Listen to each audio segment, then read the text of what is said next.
জীবনে একটা জিনিসের সাথে কোনোদিন আপোষ করবেন না, সেটার নাম নামাজ, সালাত। কোনো দিন বলবেন না আচ্ছা কাল থেকে পড়বো, আচ্ছা পরে পড়বো, আচ্ছা দেখি পড়বো ইনশাআল্লাহ। এইরকম জীবনে কোনোদিন আপোষ করবেন না। পৃথিবীতে একটা কাজ এত জরুরি, এত জরুরি, এত জরুরি, মানুষের জীবদ্দশায় পৃথিবীতে এত জরুরি কোনো কাজ নেই।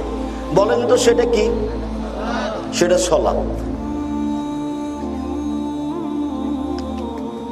অজু করে পড়তে হয় সালাত, তো পানি নেই, ও তেমন করে পড়েন, বলে মাটি নেই, এমনিতেই পড়েন।